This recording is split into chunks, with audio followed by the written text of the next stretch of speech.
Well, I don't know about you, but when I was a teacher and the 4th of July was done, it was like the summer is almost over. Is that how you feel?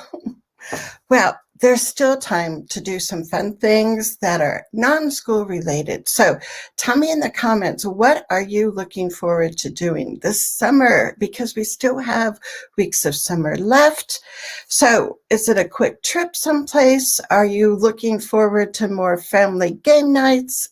How about just like a half an hour to yourself? So let us know, what are you looking forward to doing before school starts? Today, we're going to be looking at some simple ways that you can kind of de-stress before the year starts. Because I know for some parents, it's like, oh my goodness, after the past couple years we've had, like, what is this school year going to look like, right? Or, you might just think about like, oh my gosh, I'm going to have to be back in that schedule of meetings and reports and evaluations and appointments and all of those things that sometimes start to like really burst, right? When the back to school season hits. So we're going to talk today about 5 easy tips, and they are easy, that you can do so you will feel more organized before even August comes, right? So we are going to try something new today. We are going to give you 5 tips and 10 minutes or less about getting organized for the new school year. And then the rest of the time for the show will just be Q&A. So we can answer your questions. You can type them in the comments. And they can be questions about back to school. They can be questions about other subjects that you're kind of wondering about. But if you are new here, I am Charmaine Tanner. I am a parent of an adult son with Down syndrome. I was a special ed teacher for 15 years, a classroom teacher for 15 years. Then I retired. I'm a full-time special education advocate for families. And I do this Facebook Live show. So welcome. Let's get going and get into our first tip. Our number 1 tip is write it down. So I don't know about you, but these days, unless I write things down, they're like really hard for me to remember everything. And what we're going to look at is specific things on your child's school district's calendar. So we want you to either go to your school website. They probably have a school calendar up there for next year, or your district's website. They probably have a calendar up on their website, and start looking at some of those important dates and taking the time to write them down in your calendar. And that may be a paper calendar, it may be the calendar in your phone or on your computer. But look at that school calendar. One, you want to make sure when the first day of school is. But then you also want to know when the last day of school is, right? So write those down. Write down when the kids have school vacations, because for some of you with younger kids, that means figuring out childcare. So you want to know that ahead of time. But think about some of the important dates that you want to transfer from that school calendar over to your personal calendar. What are some other dates that you typically will write down and want to remember? So let me know in the comments. And the other thing I was thinking about with calendars is you also want to see if your child has a calendar and help them to start also writing dates down on their calendar. Because we want that habit. And they're, probably not going to write as many of the dates as you are, but like the first day of school, the last day of school, The vacations. Your kids might want to be able to say, yes, there's vacations coming. So also help your child keep track if they're at an age where they're starting to write things down in a calendar. Those are good executive functioning skills, right, for all of us. Now, the other tip is number 2. I want you to write down the dates when you're supposed to be receiving progress reports. A big mistake that I see a lot of parents making is forgetting, right? As the school year goes on, it's like, shoot, it's March. And I think the only progress report I got was from October. Like, no, that would be a red flag time, right? um, and so sometimes it's hard to remember, like, when am I supposed to get these progress reports?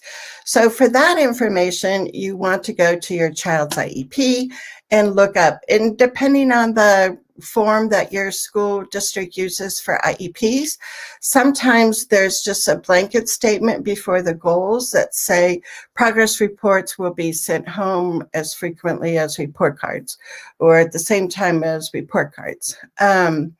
Or it might have under each annual goal how they're measuring progress, and then they'll say the progress reports will go home quarterly, whatever. So take those dates from your IEP and plug them into your personal calendar. And if they say they're coming home the same time report cards are coming home, usually on the district school calendar, they talk about when the quarter or the semester is ending, when report cards go home. So you can usually find that date on the main calendar. The other thing to remember is that you can actually ask for your progress reports to be sent home more frequently, but that's another topic for another day. The other thing to look for is, do you have certain dates specified in the IEP for homeschool communication? Some IEPs will just say homeschool communication, and they don't say exactly what that's going to look like. In your IEP, if you were able to advocate for more specific language and say something like, monthly team meetings for 30 minutes before school or after school. And so if you have specific dates like that in your child's IEP, transfer those dates to your personal calendar too. So you remember, we've got that monthly staff meeting coming up. And as a parent, I'm on the team and I'm going. And it's not, a staff meeting for the whole building, but it's like the team of people that work with your child. So if you can bring that team together every month, that's really, really helpful. But you would want those dates on your calendar. And then tip number 4 is create this calendar central hub of where you keep stuff. And you might already have this kind of established in your home. You might have a place where there's a calendar hanging in the kitchen, or you have a whiteboard, and that's where you keep track of all your family's activities and your meetings and all that good stuff. Besides color coding that, which is a helpful tip that I used to do, was each kid had a different color. So I could kind of look at the calendar at once and see who's doing what. But the other tip is, by having some kind of a calendar that's like physically in your house, that is a great way for younger kids to start learning calendar skills, right? Nope, today's Tuesday. We got to wait till Friday. Let's look on the calendar. Reading skills for them to read when they have that play date or something like that. So a central calendar hub place can be helpful for you as parents. Not only can you have your calendar there, but you can have the monthly, school lunch menu. You can have, different things that exactly pertain to school. And that's kind of where you keep it all. So again, that helps you as a parent, but it also helps your kids to learn and look at that and, be able to find out the information. our fifth tip of being organized before August is to update phone numbers and emails. So especially when there's staff changes, you want to be able to contact people if there's some kind of, urgency, emergency that you need to contact the staff. So, some teachers will have a phone, a classroom phone, and that might be a way that you can get in touch with them right away. Other teachers might feel comfortable in giving you their cell phone number. I mean, that's completely up to them, right? Or the school email. So you have a way, and if you keep that in your contacts in your phone, then you can just quickly go to your phone and make a phone call, send off an email when that's something really important like that. So these are our 5 tips in 10 minutes or less. We always update you through email. So if you're not on my email list, send me a private message with your email address. My new project is to get show notes and the checklist of what you want to put on your calendar out to you tomorrow. I used to do the show Thursday, and it wasn't until like the following Tuesday.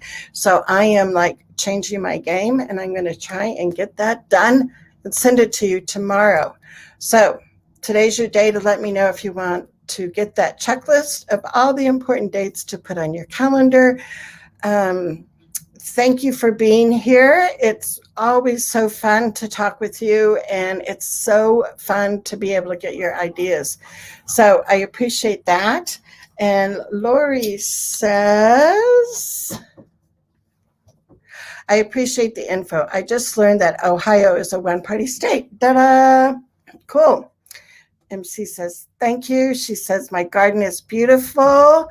I know, actually this is the green screen of my garden, and it's been so hot that I have hardly any flowers blooming. So I'm hoping the weather gets cooler here in southern Idaho. But you guys are terrific. You are the best parents because you care the most, right? And you are good enough with what you're doing right now. And if there's a couple little tweaks you want to make, do it. But be proud of the advocacy that you already are doing. I appreciate other parents that are passionate about our kids being safe, happy, included, and learning beside their friends every day, right? So I am Charmaine Tanner. Keep on keeping on, and we will see you on July 22nd. So take care.